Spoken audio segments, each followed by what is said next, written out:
Good afternoon from Austin, Texas. On behalf of the NMC, I'm delighted to welcome you to the official release of the NMC CoSN Horizon Report 2017 K-12 edition and toolkit. If you haven't already, be sure to download the full report at go.nmc.org/2017-K12. And let me add that into the chat right here so that you can download that report if you haven't already. All right. I'm your host today, Alex Freeman. I'm the Senior Director of Membership and Special Projects at the NMC. I'm joined by the NMC's Gordon Jackson, who is here to assist on technical support. Please feel free to ask any kind of technical support questions via the chat if you have one, or encounter any technical problems. The chat is primarily for you to have some chats with each other. When we get to the Q&A portion of the program, we'll want you to use the Q&A box so that you can put your questions in there and then we can answer them. We've saved some time in the second half of the program to address your questions and have a discussion about the report. If you are on Twitter, that's great, because so are we. We have thousands of followers, and whenever we talk about the NMC Horizon Report or any of the publications around there, we use the hashtag NMCHD. One of our past staff members referred to as NM Cheese. So whatever mnemonic you can remember to tap into our online community, that's NMCHD. That'll be in your chat there. Now, before we move on to the moderator of today's program, our NMC's own Executive Director and Co-Principal Investigator, Eden Dahlstrom, I'd like to introduce our other panelists that we have today.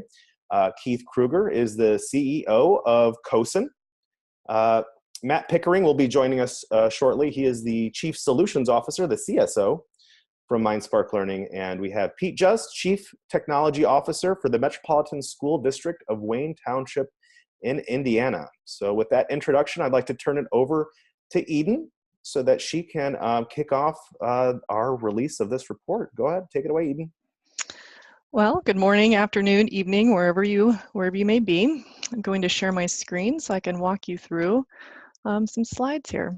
All right, so here's our cover slide. Welcome to the NMC CoSN Horizon Report, K-12 2017. And as Alex introduced my esteemed colleagues here that are sharing the screen with me, we have Keith, Matt, and Pete that are going to give you a deep dive look at what's happening in the area of technology in the K-12 education area.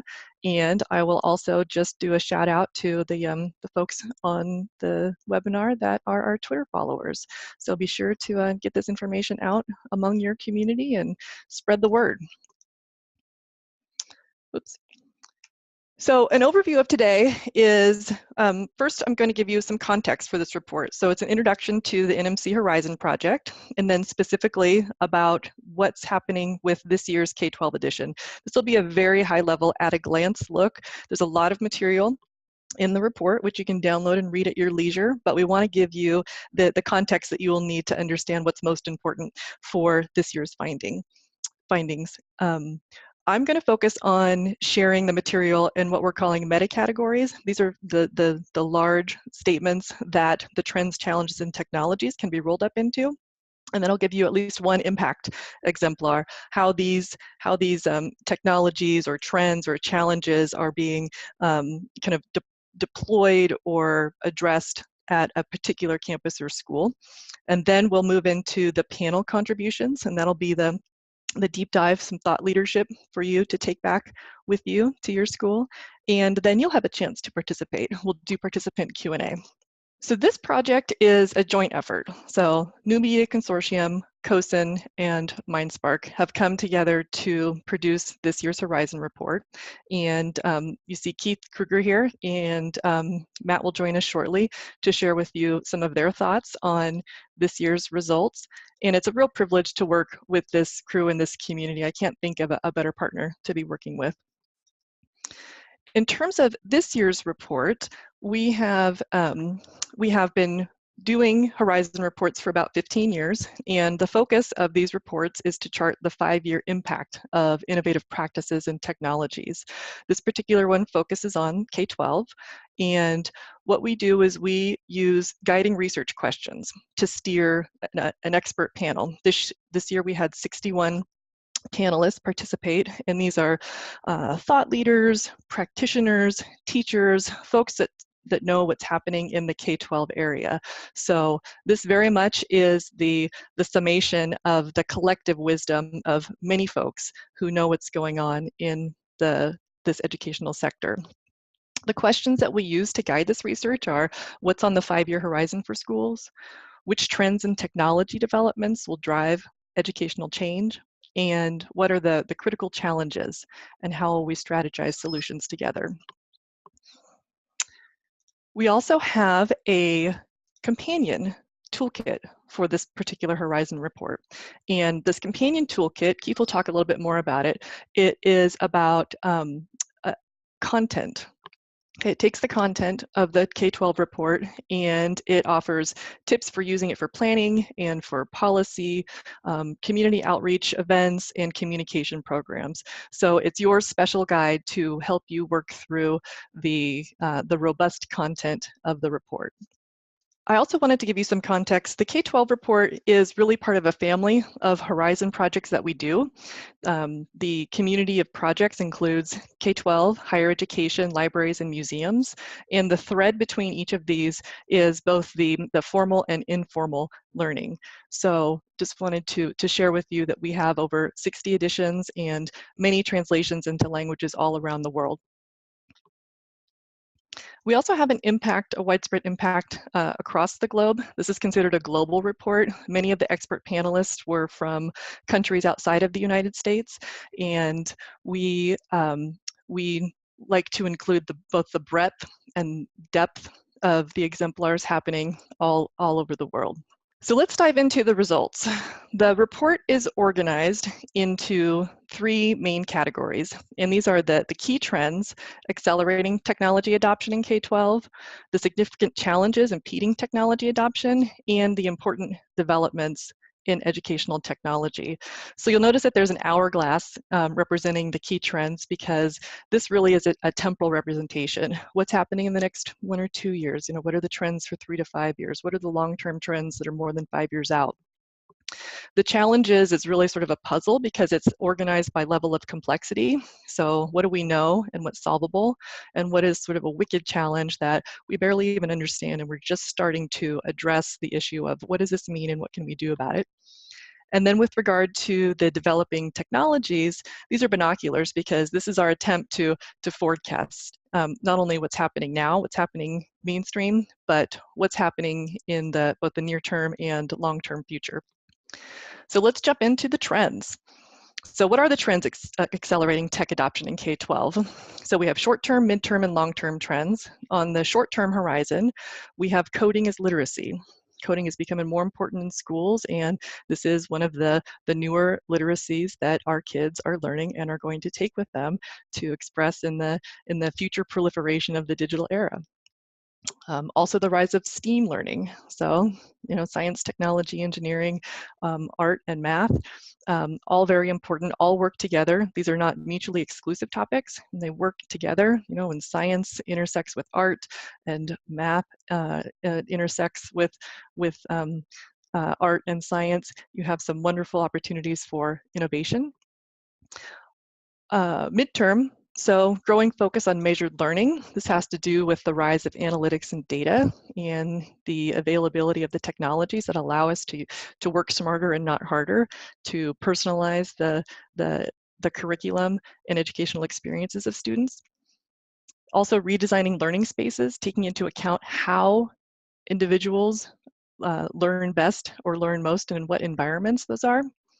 And then on the long term horizon, really thinking about how we advance cultures of innovation, not only within the school system, but within the individual students that will then go on to the college and or the workforce, and really help us develop as a society.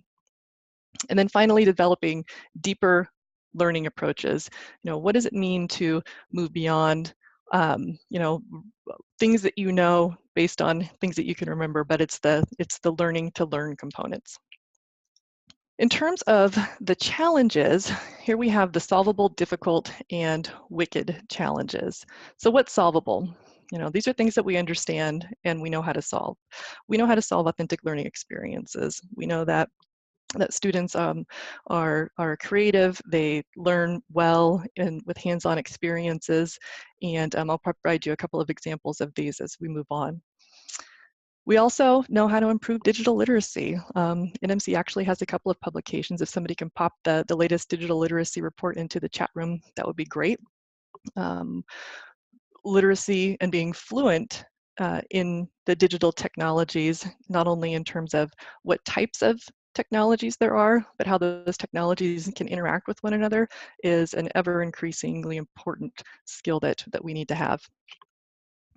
In terms of the difficult challenges, so rethinking the roles of teachers, you know, as we adjust and adapt to the contemporary learning environments that have more digital tools, more technology infused, what does it mean for teachers, and how does leadership and school administrators and policymakers, how do we support teachers in doing that? And then teaching computational thinking, you know, not necessarily new, but certainly a difficult challenge that we're still working through and looking for technology solutions that could possibly enhance the way we teach the computational thinking. Wicked challenges, so these are complex. We're still learning how to define these, and before we can address the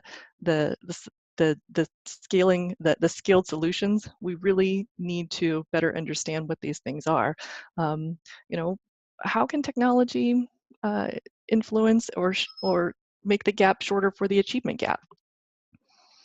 And how do we sustain innovation through leadership changes? These are things that we'll be working through together. In terms of the technology developments, we have time to adoption here. So what's happening now? Maker spaces and robotics are becoming more and more integrated into mainstream curriculum. We have some really great examples in the report of some robust makerspace examples.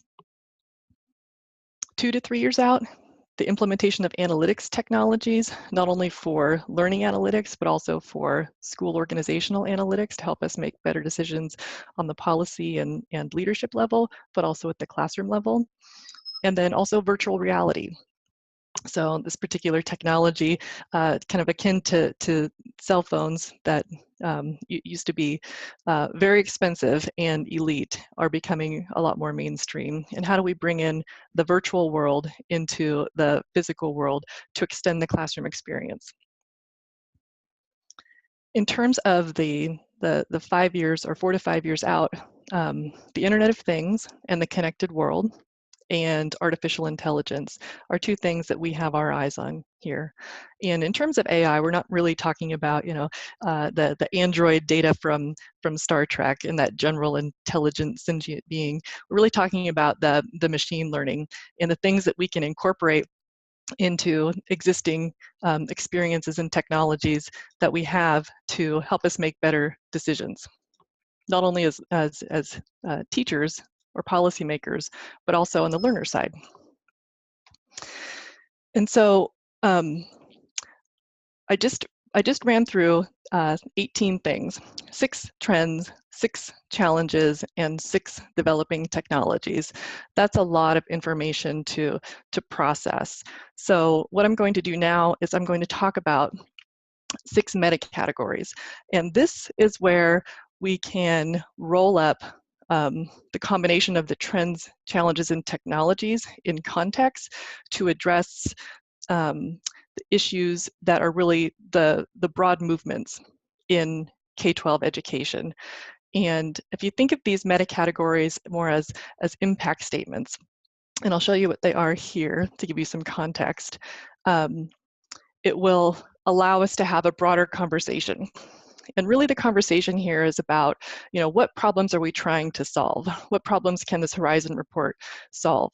Okay, so, you know, how do you expand access and convenience using technology? And how do you spur innovation? How can you sustain that? How do you track and evaluate evidence of learning? And what role does technology have? So if you turn these meta categories into statements or questions, about what problems we're trying to solve, it really gives you a chance to think about the trends, challenges, and technologies in a more holistic way. And so now I'll take you on a very quick tour of what these 6 meta categories are, and I'll provide one example of the impact of each of these in a real-world learning situation. So the first one is about expanding access and convenience.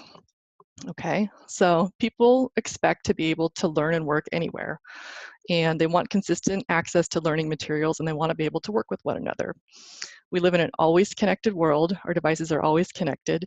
I can actually hear my phone making noise over here because I think it has the Twitter notification on, and so I know that folks are tweeting over there. But the always connected devices provide more flexibility in not only how, but when and where people learn. And in order to leverage technology to promote access and convenience, schools need the IT infrastructure, they need policies, and they need to be able to encourage and support teachers in their experimentation of the new paradigm. And if we're not intentional about expanding access to and convenience of learning, we're at risk of amplifying the disparities of the digital divide. So this means that we need to be mindful of the disparities of high-speed broadband connectivity, who's connected, who's not. And schools have an opportunity to allow for that ubiquitous connectivity, at least when kids are on campus. We also need to be mindful of engagement opportunities between different types of student groups.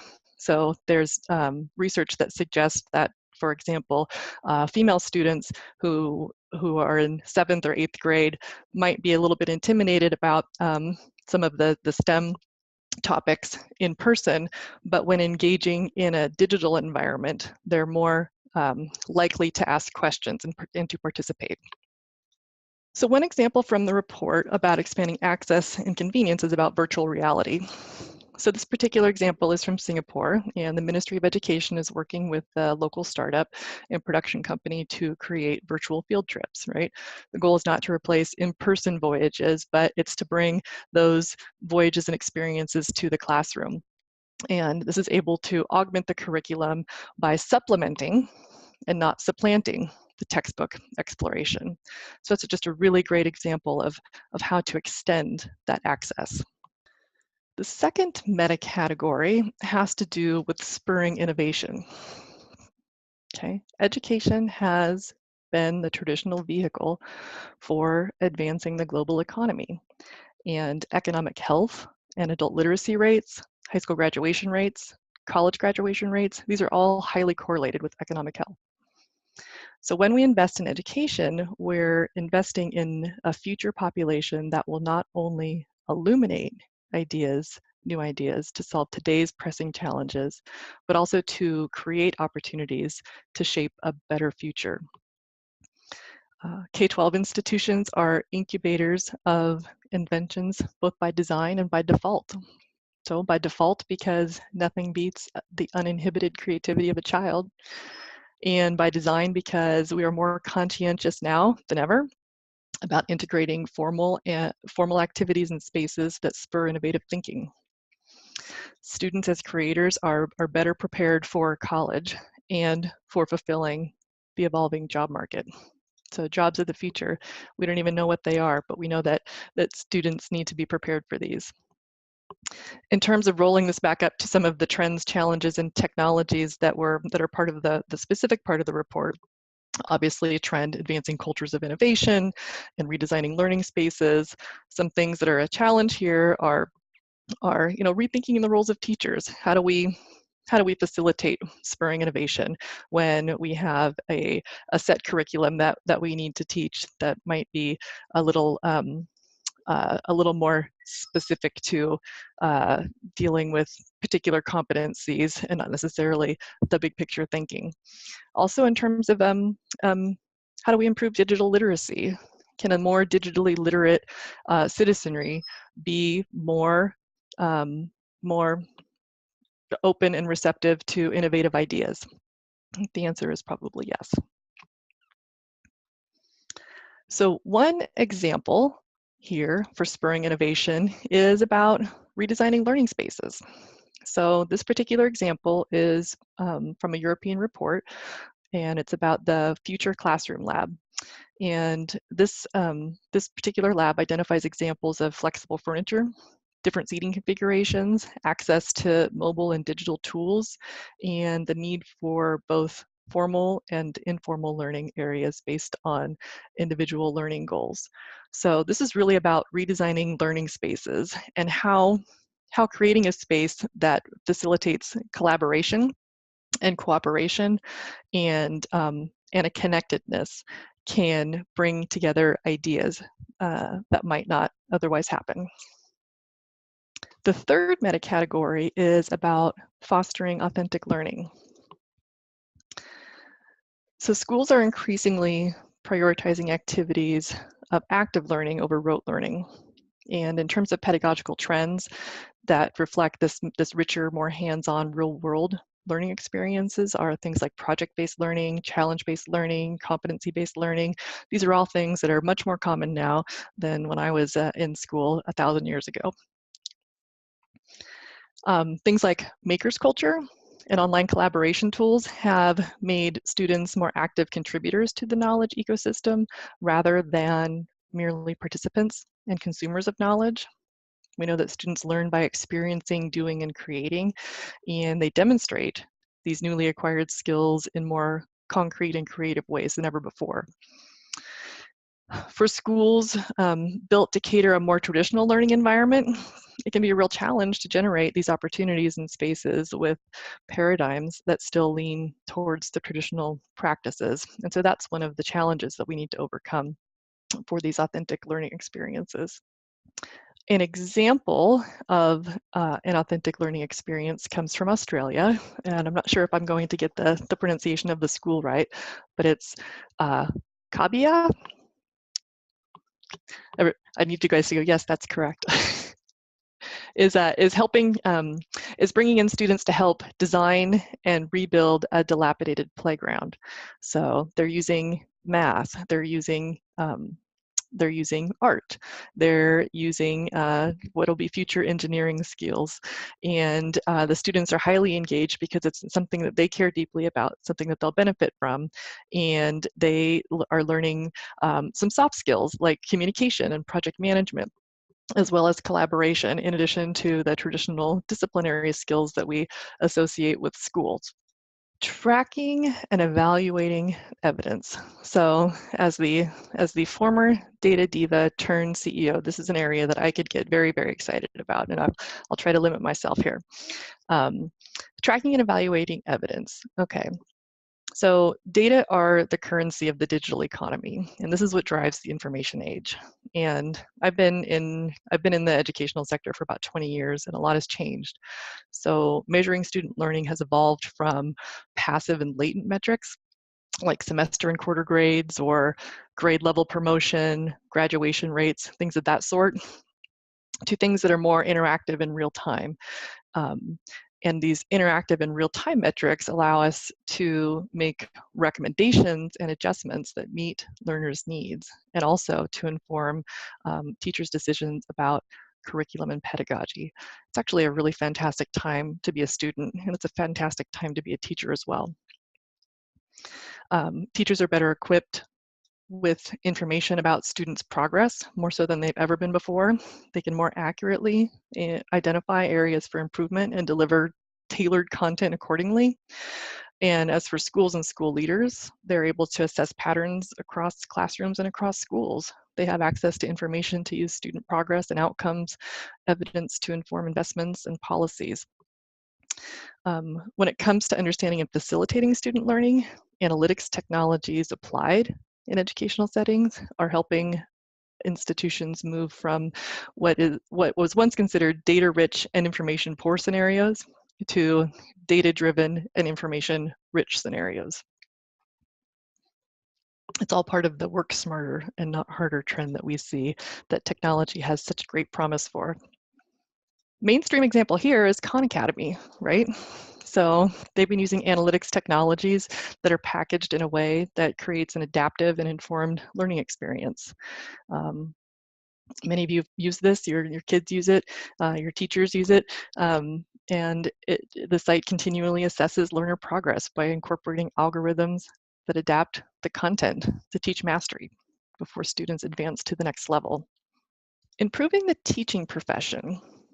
Okay, this can get a little bit sensitive when we're talking to educators, but what this is really about is emphasizing fostering those authentic approaches, those authentic learning approaches, those hands-on approaches, and the technology-enhanced learning each year. Students invent, iterate, and collaborate regularly, and teachers have been transplanted from their position as sage on the stage and guide on the side, to guide on the side. And this is true for higher education as well as K-12. And I like to think of teachers as modern day pioneers. They're teaching with tools that were not available when they were students. And they may also be teaching in environments that have evolved significantly since matriculating from their initial teacher training program. So they're continually improving. They're building upon what they know. Teachers need support to adapt their pedagogical techniques to new learning paradigms. And a recent study found that the #1 motivator for incorporating technology into the classroom is seeing evidence that it improves learning. That shows that teachers are passionate about technology improving learning. And in an era where the technology often precedes the use cases for the practical application in teaching and learning, it's really time to reframe the approach so that the pedagogy precedes the technology. And this means that we need to ask ourselves, what problem are we trying to solve? And is there an effective technology solution for that? Rather than, hey, there's this really cool technology, I'm gonna insert it into my class and see what happens. So one example of improving the teaching profession is really about rethinking the roles of teachers. Schools can develop their own support infrastructure to improve time and space experiments with these evolving technologies. And there's a school in Finland that's working to create communities of digital co-teaching across school grades. So multi-level, multi-discipline. And the goals are to improve sharing and planning between teachers and help them adapt and design the learning experiences that meet the demands of the digital age. So let's work together to solve these problems, is really the message that we're getting there. Okay, the last one is about spreading digital fluency. So technology and digital tools have become ubiquitous. They're everywhere. Our kids live in multi-screen, information on demand, in an information on demand world. Okay, is the next generation developing what we can call persistent partial attention capabilities? And these will certainly trump my adult tendencies to do one or two things at the same time very poorly when I multitask. But regardless of that and where that goes, we can agree that technology can be both ineffective and dangerous when it's not integrated into the learning process in engaging in meaningful ways. And this is why the fluency, not just the literacy, but the fluency is important here. We know that the future workforce will require what we'll call, say, a digital savant who can seamlessly work in different media and new technologies as they emerge. And we need to recognize that simply understanding how to use a device or certain software isn't enough. Teachers and staff and students, they all need to be able to make the connections between tools and intended outcomes to leverage technology in new and creative ways that we don't even know of yet, we haven't even thought of yet. So one example of spreading digital fluency is about computational thinking. So innovative schools are already integrating computational thinking at the preschool level. And in Singapore, this is exemplified by the School of Fish curriculum. It's loaded on the tablets, and it provides interactive features for students to engage with characters and games and even analog activities to help them learn to approach problem solving and creative thinking. So a case where a tablet can be used as a stimulant for learning how to learn, learning how to think. So why are these important? Okay, and here's the 6 again. So, I'm gonna take this back to the mission of the NMC, which is to connect people at the intersection of imagination and technology to spark innovation, learning, and creativity. Okay, thinking about the Horizon findings portrayed as the problems we're trying to solve in these meta categories, if you will, allows us to consider how the trends, how the challenges, and how the developing technologies interact with one another in the real world. So taking this zoomed out approach and backing each of these with the related zoomed in details of the 6 trends, challenges, and technologies really maximizes the potential to develop and apply and share the thoughtful and transformative uses of technology to advance teaching learning. And now you get to hear from our esteemed panelists in a panel chat. So let's see. Pete, would you like to go first? I think that for our school district, we're on the west side of Indianapolis near the Speedway. And for us, we have a lot of opportunities as we do challenges, and we only have so much money, we only have so many resources. And for us, the NMC and CoSN Horizon Report has been really helpful because it's really helped us to justify certain expenditures. In other words, it really solidifies that these are in fact trends, these are in fact challenges, developments, and when we speak with our community, when we speak with our students, with our teachers, with our parents, it's great to have a national, actually international basis for making decisions. And so as we see each of these come out, we actually have great conversations here in the school district. And it also helps us, we have staffing limitations, and yet we are trying to be very innovative. And so being able to reallocate staff based on things that we're seeing coming towards us and the things that we're trying to accomplish, again, the NMC report has really helped with that. So some specific examples. Several years ago, many school districts around this part of the state, central Indiana, were telling their librarians, their media specialists that they were going to have to do a reduction in force and that they were the first ones to go. We felt very strongly that that was a bad idea. And as we were thinking through our long-term goals, many of those had to do with digital literacy and digital citizenship, which at the time were on this report and continue to be things that we're talking about today. So we thought, who are the best people in the school district to be able to teach these things? Well, gosh, those media specialists really have some great skill sets. We should really put them in charge of teaching digital literacy, digital citizenship to not only the students, but also to the teachers, and trying to weave that into our regular day-to-day activities. And so we've been doing that for 6 years. Another good example is we had a phenomenal teacher. We still do. He actually is a Milken educator and is a phenomenal science teacher at the elementary level. We thought, with the rise of STEM, why would we not consider Rick for the position of someone to kind of mentor our teachers? Elementary teachers oftentimes have some reticence in teaching these areas inside of STEM. And so we crowned him the Elementary Science King. That's actually his title.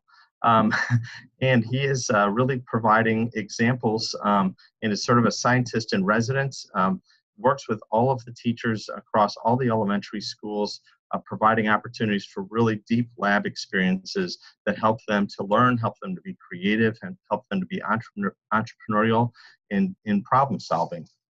So for us, these have been really essential, decisions on restaffing. We've also done a number of things well, I'll tell you what, before I talk about that, I think the approach is important for school districts like ours. First of all, I think you have to have a very supportive environment. So working on creating that to be able to prepare our students for the future. Of course, there's a lot of external pressures that are being put on us, especially as public schools. And I think in a way, that's a very good thing because it forces us to be able to really go back to the drawing board and consider what are the most important core principles. And once those are established, I think something like the NMC CoSN toolkit comes in really handy to say, so those are your core principles, and here are some things that are coming down the line, and perhaps we need to evaluate the opportunities that are unique to our environment, and then be able to quickly leverage the best fits towards those core goals. I think that's really essential. So for us, we started senior capstone projects for our high school students. We actually have the largest high school in the state of Indiana. We have a small university high school that provides 2-year associate's degrees, and then we have a fully online high school. And for the students in the more traditional school, we really wanted to give them an opportunity to do something, and that is going to be a capstone project. So for the past couple of years, these senior students have taken the entire second semester and really gone into a deep project-based learning capstone project, and they provide deliverables that are presented to real audiences of professionals, and the best of those actually make it to the school board, and then the school board in many cases has taken action on those recommendations. So right now we're in the middle of putting learning gardens in, I think we have about 11 of our elementary and secondary schools, and these are going to provide students with a chance to learn how to grow food and provide food for the neighbors. That came from a capstone project just recently. Prior examples would be recycling that we do throughout the school district, and LED solar projects that we have started. Actually, we have a solar farm that's going in on 40 acres. These all came out of a club and a PBL assignment that folks have had, that the students have had. So really great examples of how those types of authentic learning experiences have kind of risen as we've seen this, not just to be a trend, but to be something that's really important for our students.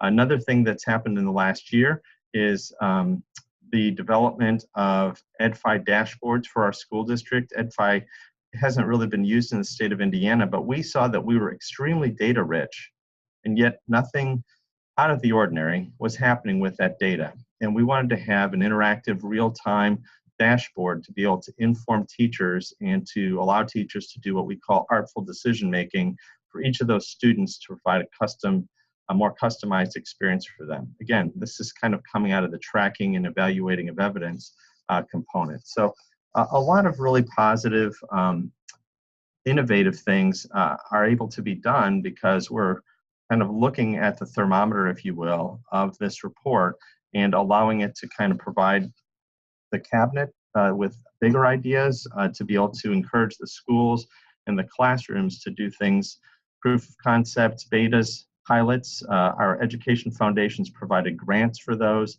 to allow for a continued entrepreneurial approach to how to educate our students. So I don't want to take up all our time. I know we're starting to run out of time now, but I'm happy to answer more questions later. But for us, it's been a very important baseline to be able to make decisions from. Thank you so much, Pete, for sharing those experiences, not only with the report, but from the on-the-ground perspective. Just can't beat the practitioner's perspective and what it really means to make change or drive change on an actual school site. So I really appreciate your comments. Thank you. All right. Matt, mindSpark, would love to hear what you have to say about this. Sure. Thank you, Eden, and thanks, team. I hope you guys are able to hear me okay. Greetings from Colorado, everybody.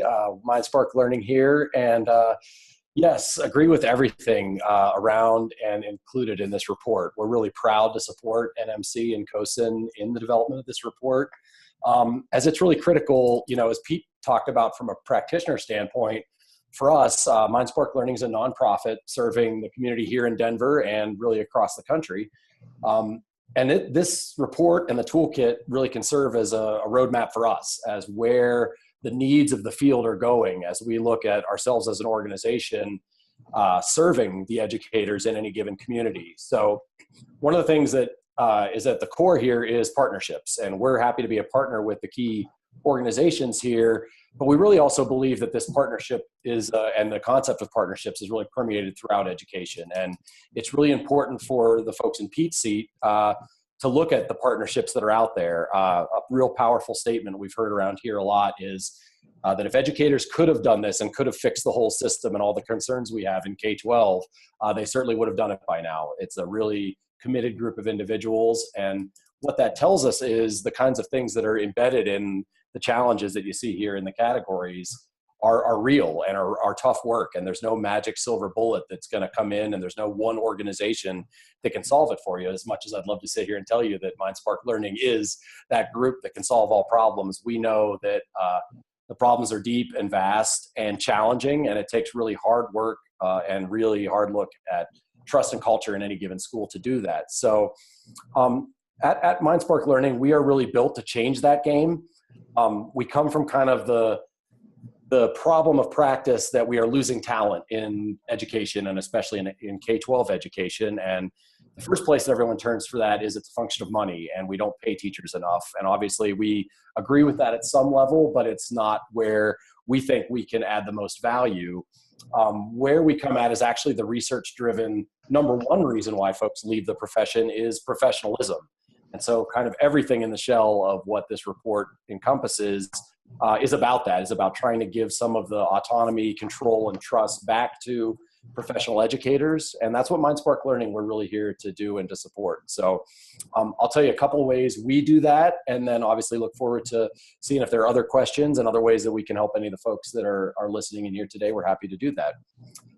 So we are a professional development organization or a professional learning organization, but we're really trying to change the way professional development and professional learning has been administered for a long time in education, which is the sage on the stage, the sit and get, kind of where Eden started us off as the way a lot of our students, a lot of our youngsters felt in the classrooms. And we know over the last decade or even 20 years, we've really pushed for more of a student-centric learning situation for our students.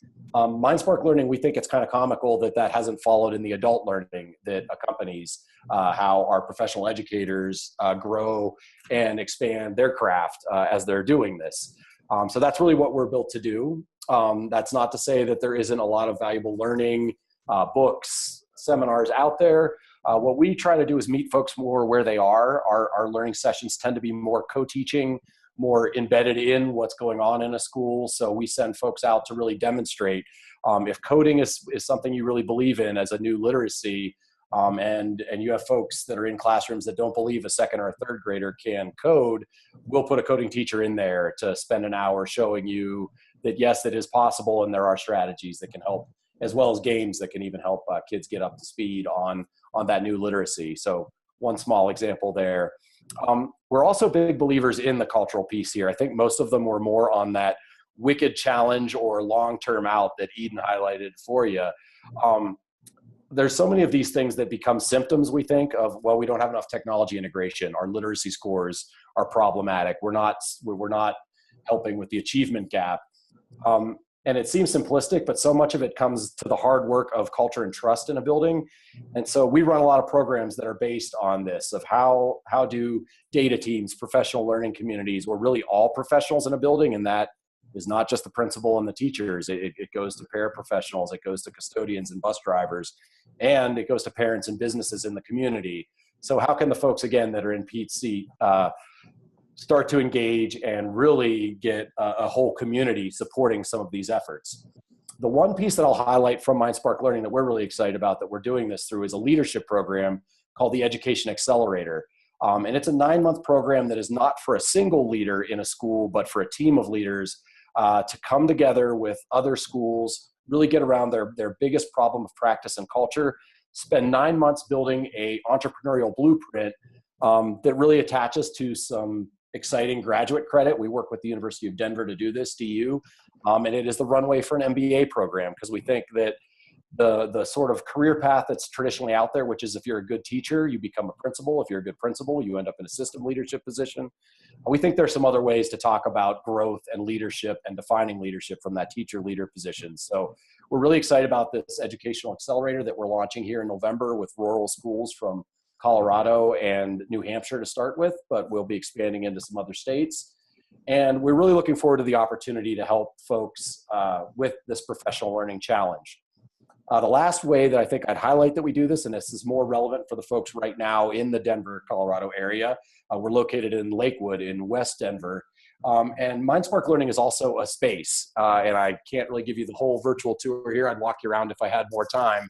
But as part of treating teachers and leaders, all educators, as professionals, in terms of the treatment that we give to them through professional learning. We also believe that it can be grounded in a space. And here in Denver, and I know in a lot of spaces you're all probably sitting in around the country, we have these sexy tech co-working spaces where folks get together and software is invented and collaboration, just when you're not playing ping pong, is happening all over the place. And where do educators go for that? And so we've really tried to invent that here through a really intentional design of an old library in West Denver, but to become a spot that all the systems and schools around Denver, Colorado can come together to do some of that collaborating, to get out of the sort of meeting in the cafeteria or auditorium.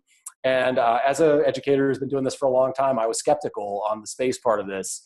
And if you're ever in Denver, we'd love to show it to you, because I got to admit I was proven wrong.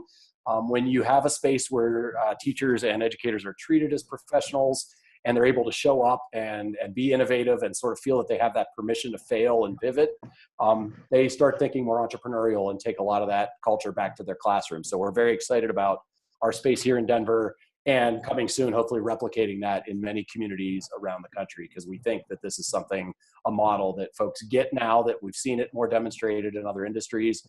And we want to obviously bring that to education, because we think if we're able to do this, we're going to keep talent here in the pipeline. We're going to be able to wrestle with the kind of big challenges that you see throughout this report, and get to a spot where our schools are something that every community is a lot more proud of, and they're a lot more engaging places for the future learners. So again, if you're with us and you want to look at what mindSpark Learning is doing, please check us out at mymindSparklearning.org. We'd love to engage with you. As I mentioned at the beginning, we think partnerships are so important, and we're really proud of this partnership. So I know I've talked way too long here. Appreciate being part of this, guys, and look forward to helping those of you involved. Well, I just want to say way to go in terms of walking the walk and talking the talk, because if you are able to do things like reimagine the learning space and create collaboration and interactive activities, that's exactly the type of environment that we want to have in the K-12 teaching and learning space. We hope so, Eden. We hope so. Absolutely. Spot on. Good. Well, Keith, you and I have had many conversations about the practical application of the joint effort between NMC, CoSN that has been made possible by mindSpark. So I'm going to give the floor to you and see what you have to share. Thanks, Eden. And again, we love working on this collaborative report. Back 15 years ago, we loved reading the first reports that were about higher education.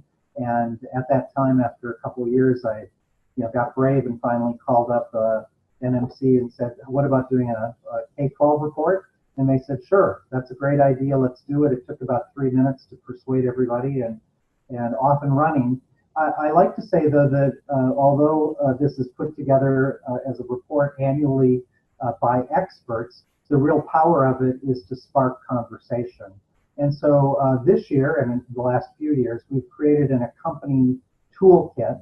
And I encourage you to go through that. It will help you hold a local event about it. It could be with your PTA or your school board or your Chamber of Commerce. There's guiding questions about how to use the report. There's worksheets. There's PowerPoint. There's a sample invitation. There's how to use social media to promote your event. So it's all kind of handy. But I thought, rather than talking kind of abstractly about it, I put out a call to our membership and said, how do you use the Horizon Report? And here are just a couple of examples. In Mountain Brook, Alabama, they use the toolkit every year at their summer teacher online conference to talk about sort of how emerging trends are changing. In Minnesota, the TIES organization, which works with about 60 school districts, they've just done a webinar on it yesterday. And they also have been working with one of the school districts, Moorhead, with their technology planning group. We heard from the West Coast, from the CIO in Beaverton, Oregon, that he presents it annually to their school board. And at the end of the report, he kind of highlights those emerging trends that were in the annual Horizon Report, and then he uses that as a conversation starter. He also brings it to his cabinet. so that cabinet members have that focus and an alignment with emerging trends, and we make sure that the cabinet all have the chance to read it so that they're all knowledgeable. Likewise, one of the technology leaders in Missouri said that she uses it with her cabinet also, and they use it at their state conference to kind of spark conversations. Then there were two I thought very exciting examples, and in the chat we'll give some links. One is from Barry Haynes, who's up in New Jersey at a regional center, and he was asked by his local Morris Community College, kind of what are the implications for the way that incoming freshmen at the community college or at the county college are, how is that going to be different? So he used the Horizon Report to do a presentation, and there's a video, and starting at the 27th minute, you can look at the YouTube and see how he's used it. And even more powerful way, I thought, was Frankie Jackson, who's the Chief Technology Officer for a very large school district in Texas, Cypress Fairbanks. And she, dating back to 2014, they were going for a very large bond, a $1.2 billion bond, which I'm happy to say they were successful in convincing the community to pass. She says, I used the Horizon Report to justify our proposed funding, and included in the chat will show you the presentation that she gave to the Long Range Planning Committee. She also referenced it, to a presentation that she did to the Sci-Fair Chamber of Commerce. Often it's important to get your local business community understanding how education has changed, especially since they were in school. And finally, on her website annually, and just this last week she's updated it, she puts a big link about how the Horizon Report, and it's really intended for stakeholders, parents in the community, to see how emerging technologies are changing learning. So those are just some quick examples of how districts around the country are using it. And finally, I just want to give a personal shout out to NMC. The process that's used for creating this report, we used to do emerging technology reports many years ago, and it would take us, a year to put out a report on an emerging trend. This report is produced in a wiki-like environment on a social platform where they do it's almost a survivor. The group of experts are presented with a lot of data. They argue online. They narrow it to 12 things. Then they vote off 6 of them. Then they argue more and figure out which are the finalists. So it's an interesting way of doing a report, and I'd encourage you, as you're thinking about other reports, to think about this as a process. Well, thank you so much, Keith. We haven't had a lot of questions, or actually any questions that I can see in the queue here for from the audience. So I just wanted to give a shout out to the audience to think about what you might want to ask us while you have our attention here on the screen. I'd love to know what people disagree with that's in the report. Way to start out gently. Very provocative. Well, when we, and I, a lot of times what we'll hear, oh, that's just not happening in my school or school district, and I'm like, that's fine. As long, what this should be intended. I don't think of the report as kind of tablets from heaven to tell you the answer. It ought to be, this is what a group of experts thinks is happening. In the 1 to 2 year horizon, they have to have some evidence that at least 20% of schools are doing it. But if it's not happening, it raises the question, would it solve anything in your school or school district that you want? Maybe it doesn't. Are there other things that you should be thinking about? And I think that that's fine if it doesn't. Well, I think that's an important message to take away. And I also think that's a great lead-in for how folks can engage in the future. This is an annual report, it's an annual project. And so we invite you to be on a panel. This year we had 61 professionals that helped us come up with these ideas. If you have an opinion or some ideas that might help us take this in a different direction, we'd love to have you on a panel. We also have a list, a K-12 list to keep you informed and involved and inspired by the work that we're doing in this area. And we also have an opportunity for you to contribute your schools or your personal classroom project that speaks to one of the trends, challenges, or technologies. And happy to continue the conversation on Twitter, or you have the contact information here at the bottom. And I'm sure any of my co-presenters would be happy to answer your questions offline as well. But I'm going to send this back to Alex for a quick wrap up. Thanks, Eden. All right, to wrap up today's program, I want to thank Eden, of course, for moderating today's program and giving us a peek into what we can find within the report. So I hope you can spend some time with that. Also, I want to thank Keith, Matt, and Pete on behalf of the NMC for taking time to join today's Horizon Report discussion. Our participants, if you want more information about anything you saw or heard today, let us know by contacting me directly at alex@nmc.org. To learn more about future NMC online programs and get involved in our community, please visit our website at nmc.org, like us on Facebook, or follow us on Twitter at nmc.org. And with that, I'd like to wrap up the program for today and thank y'all for joining us.